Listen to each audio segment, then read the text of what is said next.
This is Internet Marketing.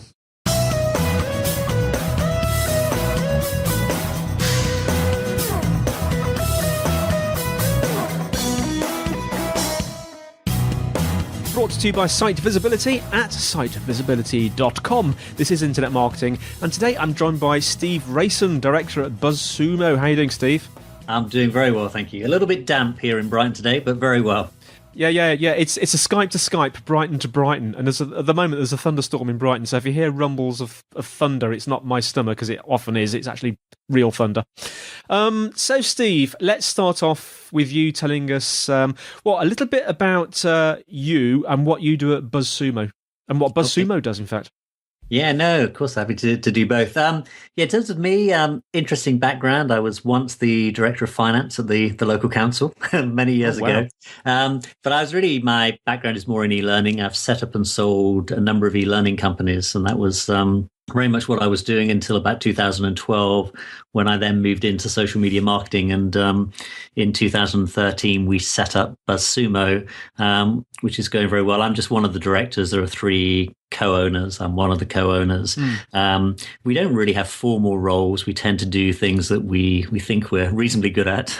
So I'm just one of the directors. I tend to look after a lot of our partnerships and some of the marketing.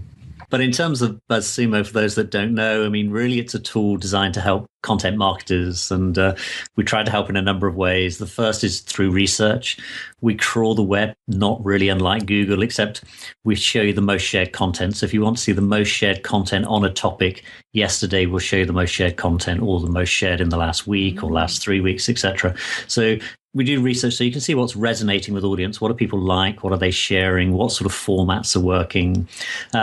But we also try and help in terms of content amplification, which I think is increasingly important these days. And so we can show you who's sharing content. So, if you look at what's your most shared competitors' content, who was sharing it, who helped amplify it and get it out there, because you need people to share your content these days. And you also need people to link to it. And so we'll show you who's sharing content as well in terms of who's linking to it.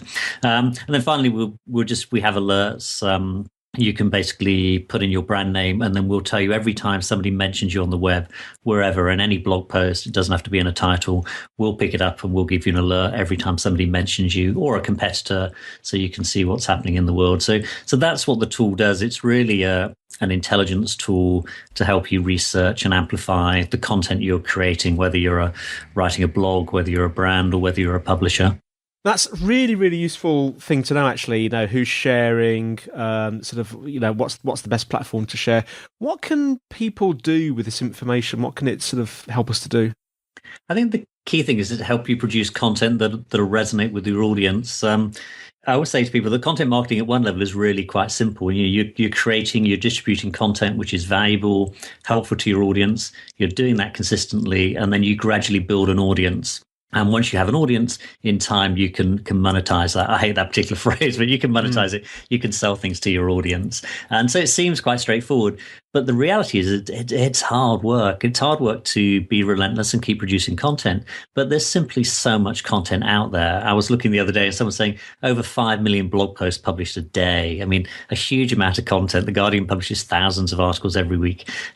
So why are people going to find your content? How does it cut through? And you're competing all the time for attention. So what we try to help people do is understand, firstly, you're going to write content that resonates with your audience. There's no point writing the best post in the world about a particular topic if nobody's interested in it or nobody likes those particular formats. So you do need to understand your audience. And so what we allow you to do is simply you type in a topic, see what sort of content's resonating, whether it's the types of formats or the particular ways of topics are addressed, so that you understand what resonates with the audience, really. But I think more importantly, you need to understand how content gets amplified. One of the biggest frustrations I have is people spend so much time crafting a beautiful post. They publish it and they think that's the end of the story. Yeah. And it really isn't. I mean, that's just the beginning, in my view, because you've then got to get it amplified. And social sharing is more important than it used to be. I mean, there are various estimates, but some people now estimate that up to 50% of all content discovered by people is discovered through social media, which means, you're in your Facebook feed, you see a news article shared, you click on it, you go and see it, you come back to your social feed.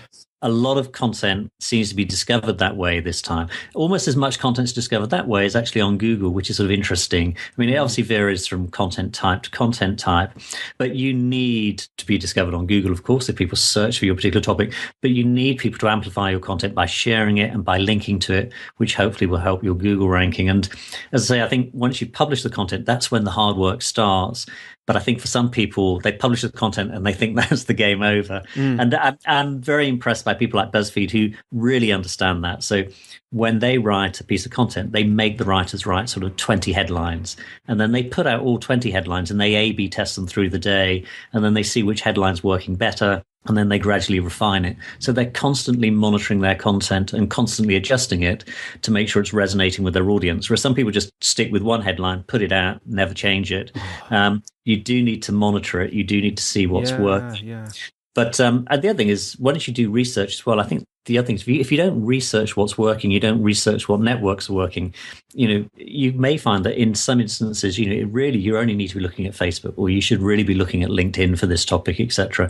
You just need to do that research. So hopefully by giving people those insights, that information, you can produce content which is going to be more valuable for your organization. There's nothing worse, I think, than, say writing really good content and then seeing that it's got 6 shares or something like that. And as a consequence, was it a waste of time, really? If nobody really saw it, nobody's really getting to see that content.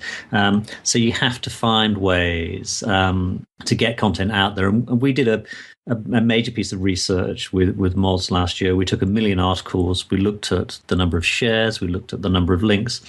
And the median number of shares across those 1 million articles was 8. So, 50% of posts got less than 8 shares, 50% got more than 8 shares. And that's across all networks. And assuming that you share it yourself a couple of times on different networks, it's really not very high. I was surprised at how low that was. It's hard work to get people to engage with your content. And so I think by having that information, you can firstly produce content that's hopefully going to resonate with your audience.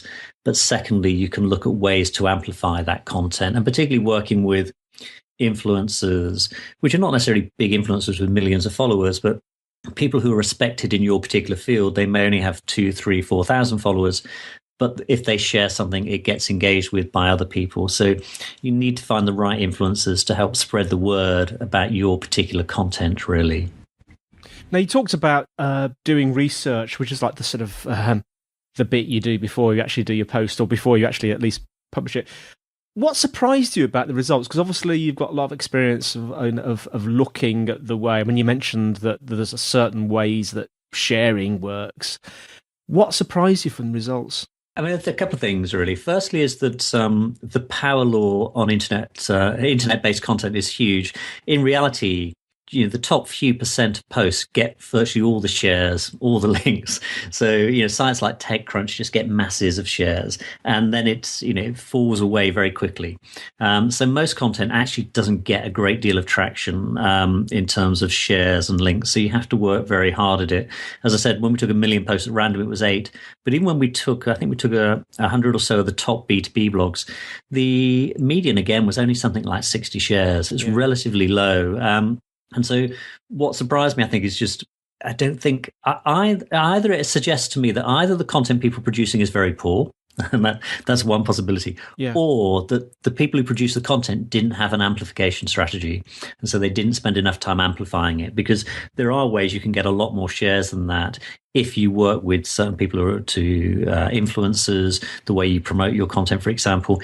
Even just getting your own staff to share content. So if there are just 10 of you in the office, you get those 10 people to share it each on 2 networks. There's 20 shares already, and likelihood it will get shared again. So you need an amplification strategy. And I think a lot of content, people don't have an amplification strategy. So I suppose that surprised me, really. I mean, I think there is still a lot of poor quality content out there, but I think it's more, even the good content is not being amplified. And I would say on that point about content, I mean, a lot of people produce just poor quality list content, 7 ways to improve your landing page. There are so many of these. There's nothing that unique. Your content, I think, I mean, people talk about it, but it really should offer something that's of value to your users, but also something that's relatively unique as well. If you're just listing the same points as somebody else, you're not adding value. In fact, you're probably just wasting their time. So actually, you're detracting from the value, really. So you really got to think about ways in which you add value. And I think Leoden said it really well, and he said, your aim is to be the best answer to customer questions. Customers aren't just typing into a search engine just to find information on a topic. They're normally trying to address a question, like if it was about e-learning, which I talked about before, it might be, who are the best e-learning companies to contact? How do I write an e-learning script, for example? What's the best tool to build my e-learning with? How should I use a video in my e-learning, or how should I test people? They're normally trying to address specific questions and topics. So I think one of the challenges for people writing content is to work out what questions are people asking, and then to try to write the best answers. And your challenge, I think, is to write the best answer to the questions that your customers are asking. So so work out what they're asking, and you can do that in lots of ways. You can use tools. You can use tools like BuzzSumo, but you can also ask your support desk, your sales staff, what's keeping your customers awake at night? What are the questions they're grappling with? And then make sure you're writing posts that really address those questions. And I think that's why we see posts like how to post do particularly well, because it's providing value. It's telling me how to do something, how to use the latest features in Google Analytics, whatever it happens to be. You could be in lots of different industries, but value adding posts, I think, are important. It helps people answer a question. So again, we were trying to do BuzzSumo is just help you understand the questions people are asking, and also look at what are the best answer posts. So you could literally type in how to plus SEO or how to plus marketing in BuzzSumo, for example, and we'll show you the top posts and the most shared posts that address those answers. And then what you can do is then say, well, can I improve on that? Because if you can't be a better answer, I would move on and find another topic to address, because there's a great sort of power law again. And someone talked about skyscraper marketing. When you go to a city, you don't go and visit the fifth tallest building. You tend to visit the tallest or the second tallest. And the same is true when people share an answer about what is content marketing. People share the best answer. They don't tend to share the fifth best answer. And so you've really got to try and be the best answer. And that maybe you're writing a more comprehensive answer. You've got the very latest information, but you're trying to write a very good quality piece. Now, you mentioned there about sort of like the best titles and things. You've probably got some, I would hope you've got some top tips for the perfect viral headline, putting you on the spot there, Steve. Okay, yeah, no, we do a lot of analysis about what sort of headlines work and which ones work on different networks. And the interesting thing is different headlines do work on the different networks, as you'd expect. So certain words that work well, like success works well on LinkedIn, others work on others. So it's they work very differently, really, in terms of the words that resonate on the different networks. But what we have found is we've come across a particular headline format that always works really well when it comes to getting a lot of shares. And it's a headline, and you'll see these all the time, but it's a headline, for example, one I use is 27 amazing charts that will turn you into a baking whiz. There are lots of those sorts of headlines. They feel like BuzzFeedy, but they're very clever headlines, because that simple headline, 27 amazing charts that turn you into a baking whiz, actually contains 5 elements. And we think there are 5 elements to a viral headline. There's always an emotional element. In this case, it would be the word amazing, but it could be 12 surprising, 12 heartwarming, 12 shocking. And there's then a content element. So it could be images, facts, quotes, etc., charts. So it could be 10 surprising facts. It could be, 10 shocking images, for example. But it tends to be an emotion element. There tends to be a content element. There tends to be also a format element. Is it a list post? So it starts with a number, it's 10, or is it a quiz, for example, or is it a story? But there's a format element to it as well. Yeah. Then there tends to be a topic element. So, and there are lots of trending topics. There are perennial favorites like love and dogs and cats and babies. They tend to do well every time. But there are trending ones. At the moment, Donald Trump is trending. An article about Donald Trump tends to get more traction. Last year, articles about zombies were all the rage, for example. So if you wanted a viral post last year, you could do, 10 surprising facts about zombies. That would probably do quite well. Yeah.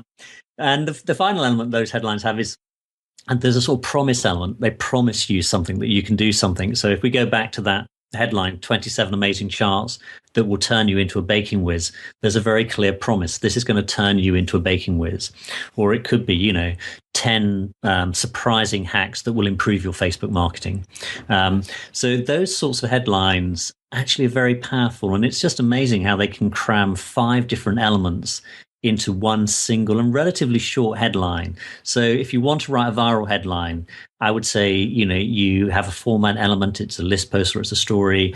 You have a content element. So people are very clear what they're going to get. I'm going to get images. I'm going to get facts, or I'm going to get quotes. So it could be 10 great quotes, for example. You need some emotional pull. Are they shocking, amusing, surprising, heartwarming, 10 beautiful images, some sort of emotional hook in there as well? You need to pick a topic that's in vogue in your particular industry or generally. And then you need some promise that you're going to help improve them in some ways. And if you can pack those 5 elements into a headline, I think it's going to do very well, whether it's a headline for an email subject line, or whether it's a social media post, or whether it's a blog post. We tend to find that does particularly well. So so my tips on, if you want to write a viral headline, get those 5 elements, pack them into your headline, and I'm sure you'll do very well. 5 amazing tips that will help you to write viral headlines. How about that? There you go. So you're getting there along those lines. It's definitely what you do. And it's just amazing how well those work. I mean, it's terrible to boil things down to a formula, but they do seem to work. And I get frustrated sometimes because, list posts do work. Yeah. On average, list posts get more shares than non-list posts. So you're often tempted to put 5 ways, 10 things, etc.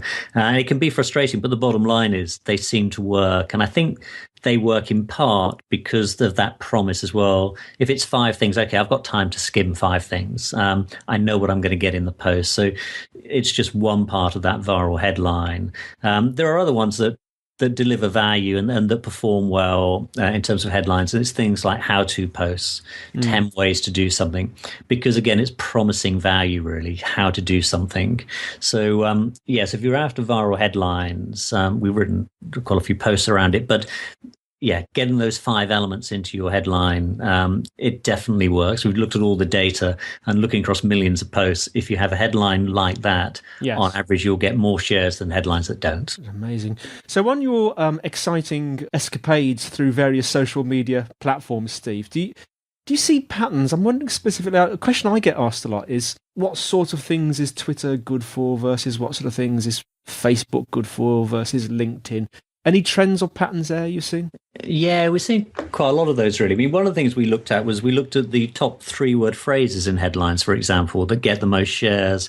So they just called a trigram, but the top 3-word phrases. And we pulled those for all the major networks. And we saw big differences between Facebook, Twitter, and LinkedIn. So Facebook, we did find more of the BuzzFeedy style headlines did well, which is, 10 surprising images, etc. Yes. That sort of headline, you will never believe headlines did quite well on Facebook. Interestingly, on Twitter, the sorts of headlines that do well were things like the history of, the rise of, etc. Slightly more serious headlines, if you like, or informative headlines tended to do better on Twitter.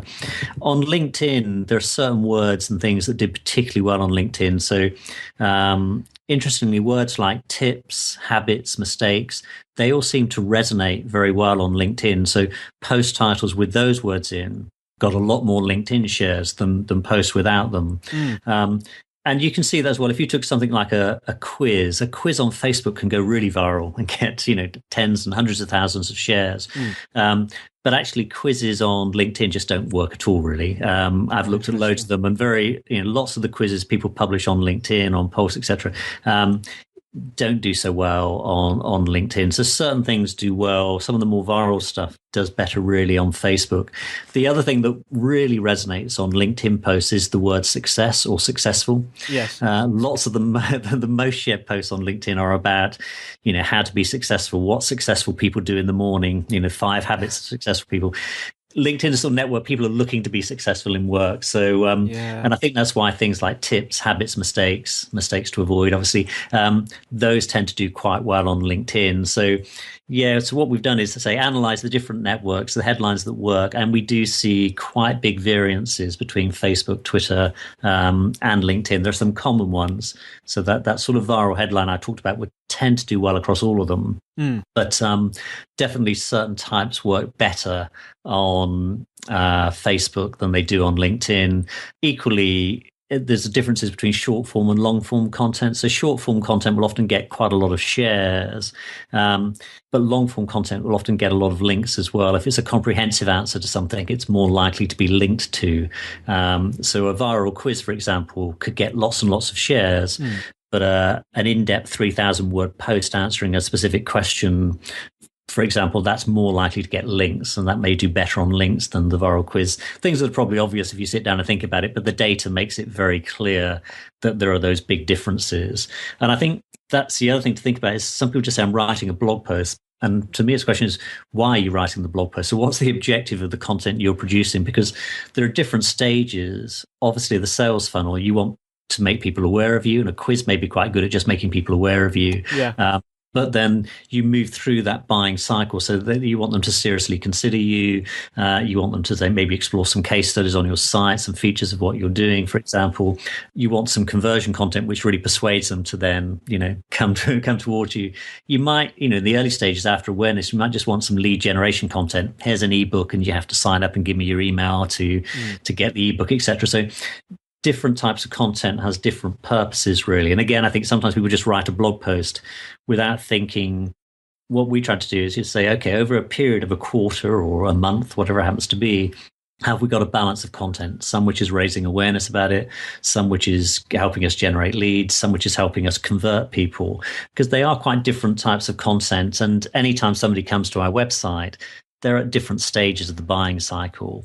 So I think it's important that people think of their content in terms of, okay, how do the different pieces of content match the different stages of my buying cycle? It's no good just to write blog post after blog post. I mean, it may work for you, but it'd be quite good to have a more sophisticated mix of content on your website, which addresses the users that are at different stages of your buyer journey. Well, Steve, it's been absolutely fascinating. It really is a smorgasbord of tips and advice there. So if our listeners want to find out more about you and more about BuzzSumo, what should they do and where should they go? Okay, in terms of BuzzSumo, we have a completely free version. There's a freemium version, so you can go and do as many searches for the most shared content of your competitors or topics as you want. Just go to buzzsumo.com and you can just sign up there. And if you want to know what I'm doing, you can just follow me on Twitter. I'm just Steve Rayson at Twitter, obviously, on my Twitter handle. So, just follow me on Twitter if you want to know what I'm up to, or say check out the tool at BuzzSumo.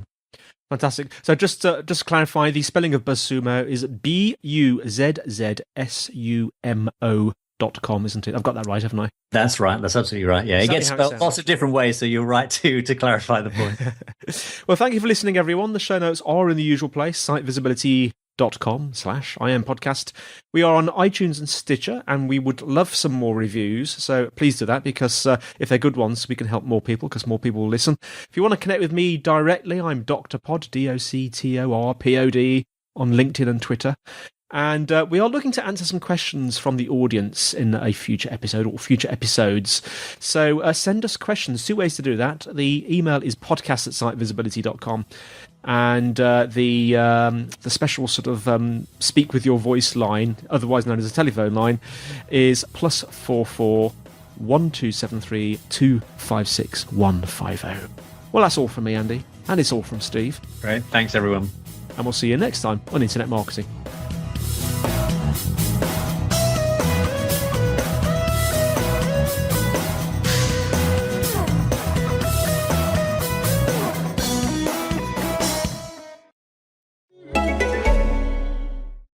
Your mates really want to see when they're packed into a train at rush hour? We're sorry to announce. Selfies of you and the sunset.